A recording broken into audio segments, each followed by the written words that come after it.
A partir de este momento comienza Rocktámbulos. Hablemos de rock. Muy buenos, bienvenidos a una nueva edición de Rocktámbulos. Hoy vamos a estar hablando de uno de esos discos que llamamos acá discos perpetuos. Son discos que no pasan de moda y que han marcado la historia. En este caso estaremos hablando, como ya pudieron escuchar ahí en el fondo, vamos a estar hablando de Guns N' Roses. Pero por supuesto, antes que nada, tengo que presentarles a los que me van a estar acompañando hoy. Yo soy Frank Hernández, por supuesto, y están conmigo Facundo Llano y Roger Garrett. Bienvenidos, chicos. Hola Frank, ¿cómo estás? Hola muchachos, ¿cómo le va eso? Bien. Esperando para conversar acerca de el primero de una dupla de discos históricos que son el Use Your Illusion.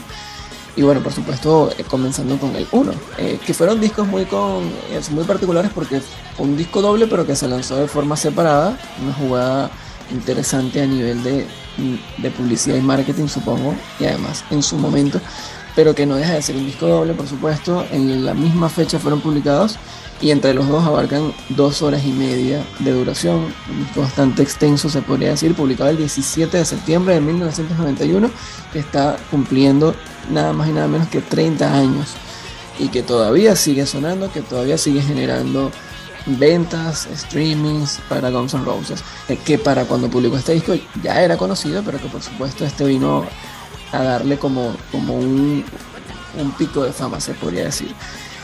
Antes de conversar un poco más sobre el disco, yo quisiera preguntarle cómo sienten ustedes este disco. O sea, en resumen, ¿qué les parece? ¿Es un disco bueno? ¿Qué les pareció en su momento y qué les parece hoy en día a tantos años? La verdad, como disco es sólido, eso sin duda. Yo en el 91 tenía un año, en ese momento no lo vi, pero sí te puedo decir que cuando lo empecé a escuchar, sale y ponerle unos 13 años atrás, dije, es sólido, es un gran disco. Personalmente no es mi favorito, pero es innegable. ¿Y a vos, Facu? Particularmente a mí, viste, Guns es una de esas bandas que le cambian la vida a gente. Conozco chicos y chicas que Guns fue como un antes y un después en sus vidas, y lamentablemente nunca tuve esa sensación con ellos, a pesar de ser contemporáneos.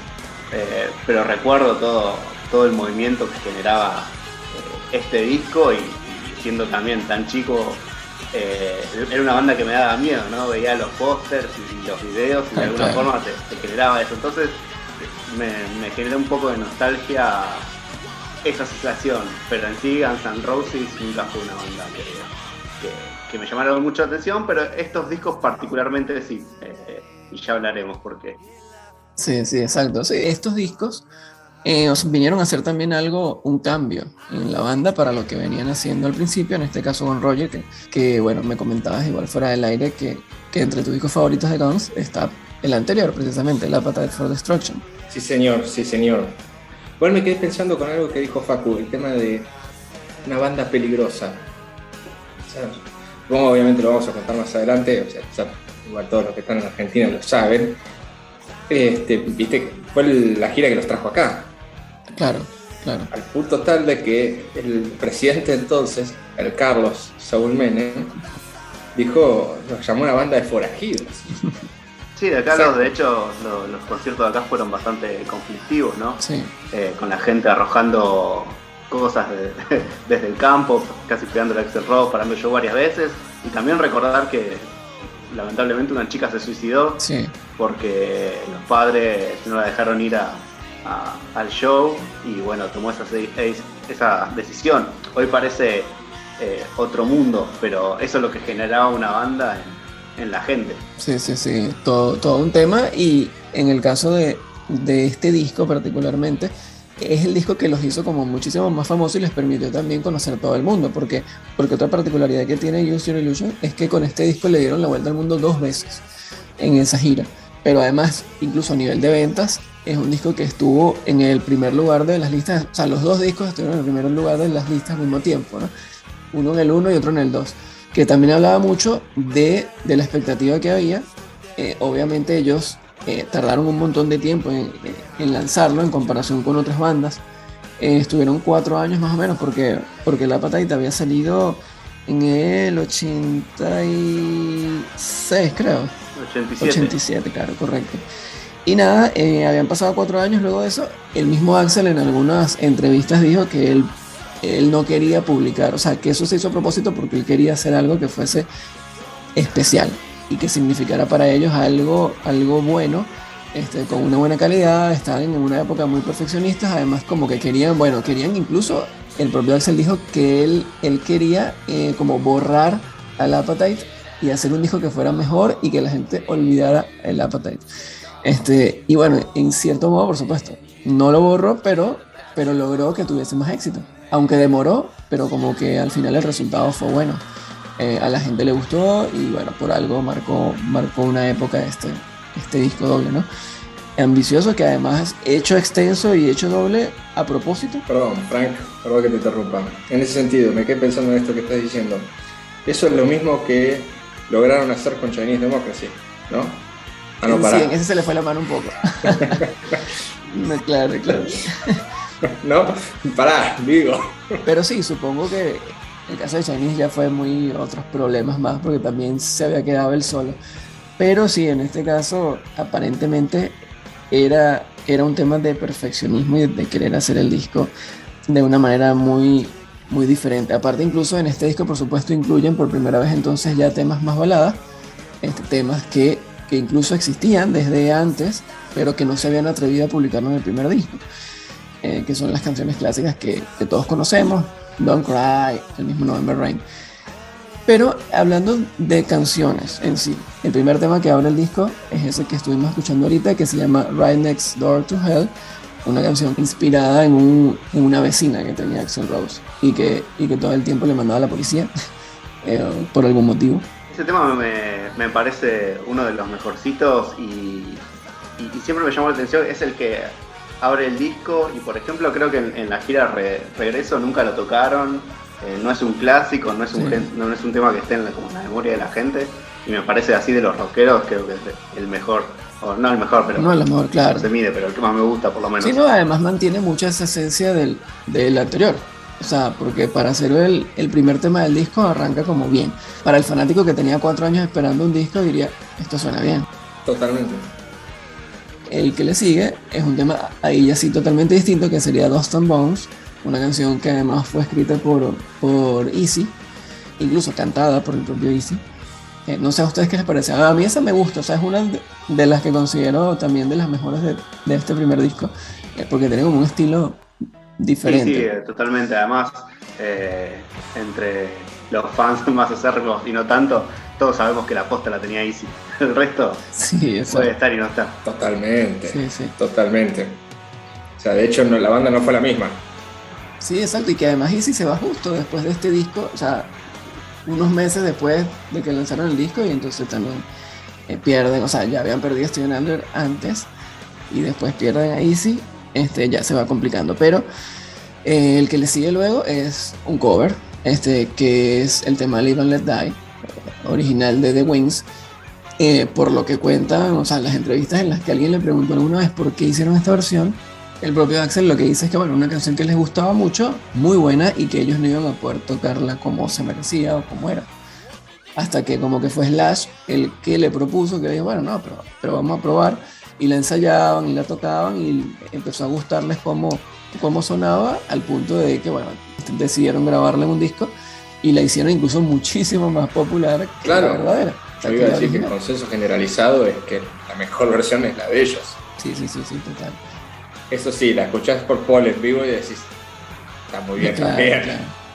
Es raro porque si bien respetan bastante la estructura original, tiene otra identidad, ¿viste? Es como mucho más amenazante, mucho más furiosa. Viste que es una canción original de una película de James Bond, como que me parece que le hace más justicia al espíritu de la película. En efecto, entre las cosas que comentaba Axl era eso, ¿no? Que le gustaba mucho la canción por la película. Pero era otra película, era otra época en ese sentido, perdón. Sí. Era James Bond, era Sean Connery. Sí. ¿Sean Connery era o ya era Roger Moore? No importa, o sea, Wings en ese sentido encajaba en la onda de los 70. ya para los 90, cuando tenés un James Bond con Pierce Brosnan, lo tenés que ayornar, Sí, lo tenés que hacer más rockero. sí, exacto.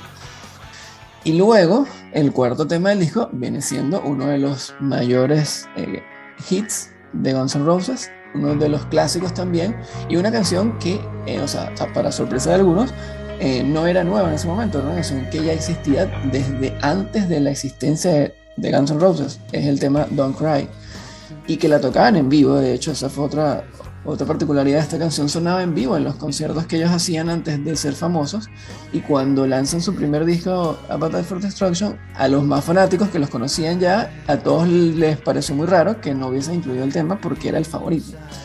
Y entonces luego, cuando le preguntaron a Axl, bueno, él decía que no lo hicieron a propósito, porque esa era su mejor canción. Esa era como un as bajo la manga para asegurarse que la disquera les diera un segundo disco. Y bueno, les funcionó porque obviamente le dieron este disco, que además es un disco doble y un disco larguísimo. Igual, bueno, ya venían del éxito con Appetite, ¿no? Pero también quizá yo pienso ahora que quizá estuvo mejor haberlo hecho así, porque el primer disco era un poco mucho más rudo, y esta es una balada sumamente romántica que a lo mejor no iba a encajar mucho. En cambio, que en Use Your Illusion entraba mucho mejor porque sí tiene un montón de baladas. Sí, y eso es un poco lo que separa a Guns N' Roses del resto de las bandas de esa camada, que si bien toma ese tema de la Power Ballad ya existía, era como un poco ridículo y un poco te daba un poco de vergüenza ajena.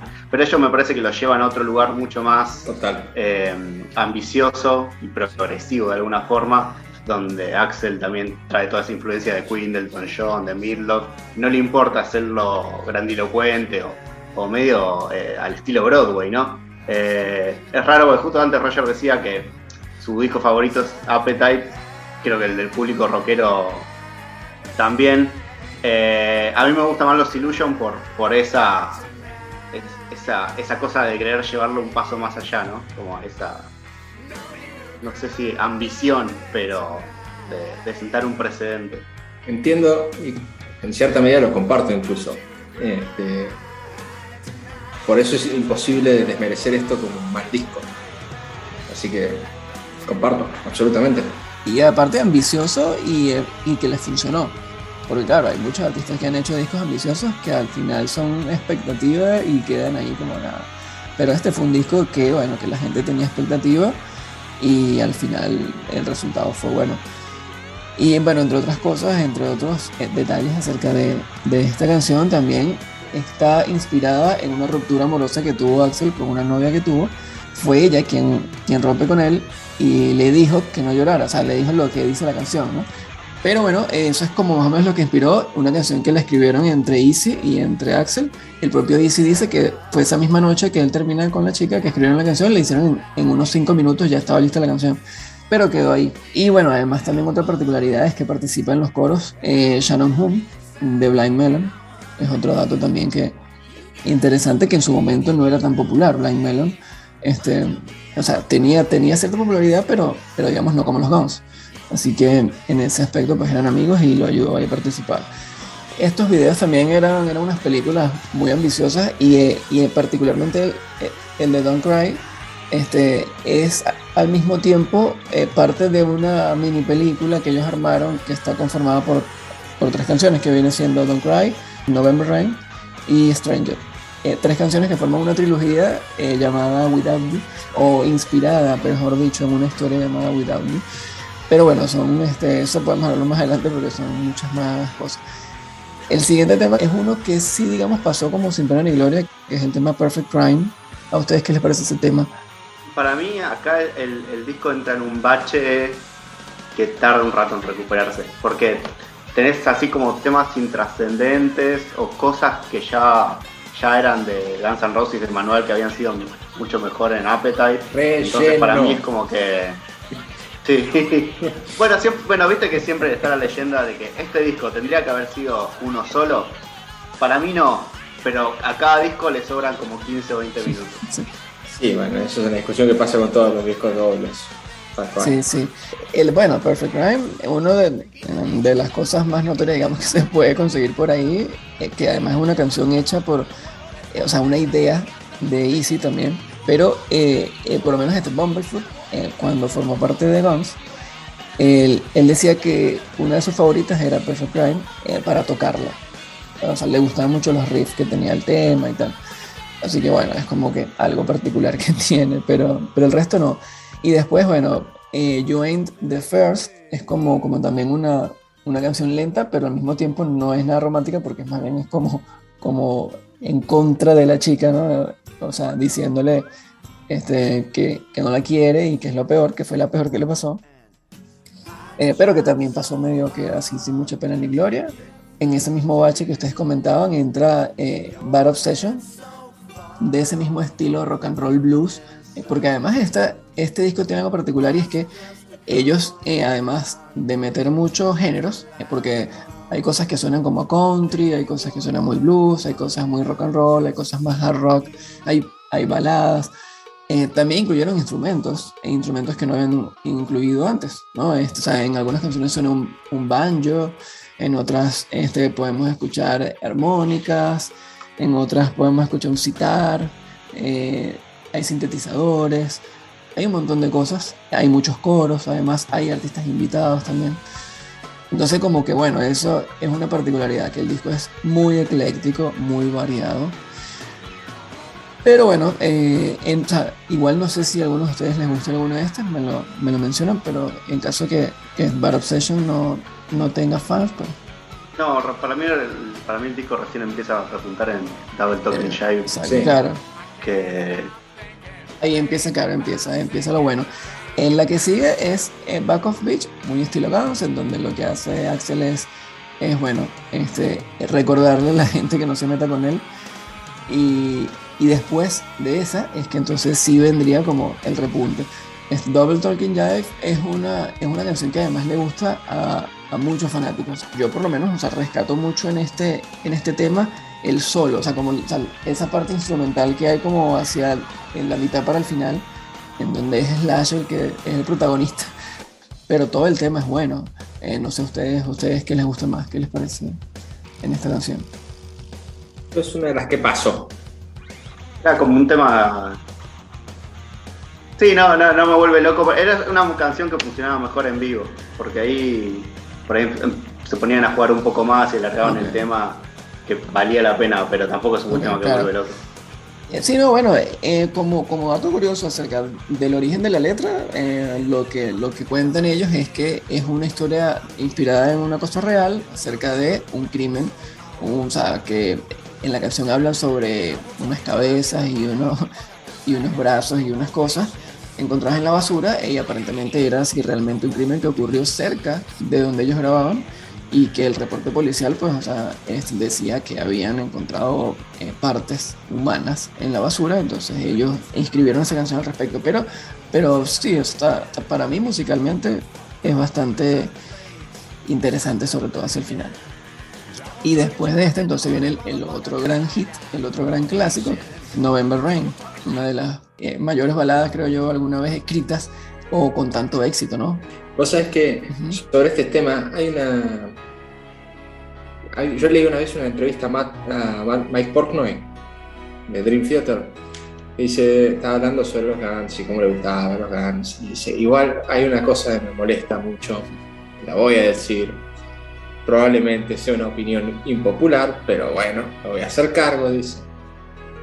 No entiendo cómo un baterista como Matt Sorum lo único que hace en ese tema es el pa, pa, pa, pa, pam. Bueno, sí. A los 2 días sale la respuesta de Matt Sorum diciendo, ¿vos me estás hablando en serio? Vos, Mike Portnoy, que si hay algo que sabe es cómo hacer que una batería encaje en un tema para que sea una cosa más cinematográfica, más épica, de eso. ¿Me estás diciendo que no entendés esto? Y tiene razón, porque muchas veces las canciones... Sí, o sea, muchas veces las canciones tienen... O sea, precisamente hay gente que critica a bateristas que llenan demasiado sin necesidad. O sea, como hay un hueco, entonces vamos a meterle algo. Entonces, no, hay momentos en los que es preferible que no suene. Exacto. Que es silencio. Exacto. Sí. Quizá porque aquí a lo mejor fue como mucho. Porque uno diría, también es una canción muy larga. Es una canción que dura, ¿cuántos? 9 minutos creo, no recuerdo. 8:50 y pico. O sea, casi 9 minutos. pero, y uno dice, bueno. Pero está perfectamente. La lleva bien el tema. Sí, sí, es un tema que lo escuchás y no te parece que dura 10 minutos, ¿viste? Es muy llevadero, ¿viste? Como... Exacto. Sí, es verdad. Tiene sus picos y sus valles. Y aparte, bueno, en cuanto a los solos, ¿no? También otra cosa que por eso pienso yo particularmente soy muy team Slash, porque a mí siempre me pareció que la banda era Slash. En cuanto a que los solos que el tipo hace son demasiado sentidos, son muy poderosos, o sea, te paran los pelos, por decirlo así, ¿no? Y esta canción es una de las que tiene los mejores solos. Hay gente incluso que piensa que la mejor parte de la canción o que el tema realmente bueno empieza es al final, en donde empieza el piano y tal, y queda con el solo de Slash, ¿no? Sí, pero además la inteligencia de estos tipos de decir, bueno, tengo una balada con la que puedo llegar a un mayor público, pero te meto la parte hiper rockera para que los fans true no digan, se vendieron, o también les gusta el tema, ¿no? Eran tipos muy inteligentes realmente, sabían lo que estaban haciendo, lo sabían muy bien. Sí, total. Otro dato curioso es que esta canción supuestamente original duraba hasta 25 minutos, era el tema original. Y que bueno, evidentemente Axl lo recortó y bueno, la llevó a 9, pero él quería hacer una obra así gigantesca y que la disquera es la que le dijo como que no, o sea, no vamos a hacer otro disco nada más para esa canción. Pero bueno, él quería hacer una obra porque además tiene orquesta, tiene orquestación, tiene muchas cosas. En realidad una orquesta que es falsa, es una orquesta sintetizadora en la computadora, pero igual, o sea, tiene muchos arreglos. Y bueno, luego de November Rain entra también como un segundo bache en el disco, o sea, con temas. También hay que ver que, obviamente, o sea, comparado con estos temas así que fueron tan clásicos, siempre cualquier otra canción que esté al lado de eso va a quedar como opacada, ¿no?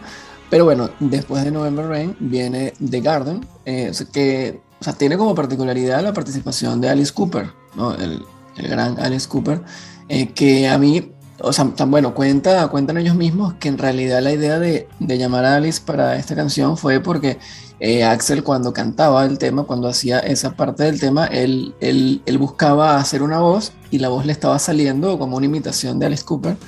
Y entonces a ellos se les ocurrió, bueno, ¿y por qué no le decimos a él que lo cante directamente?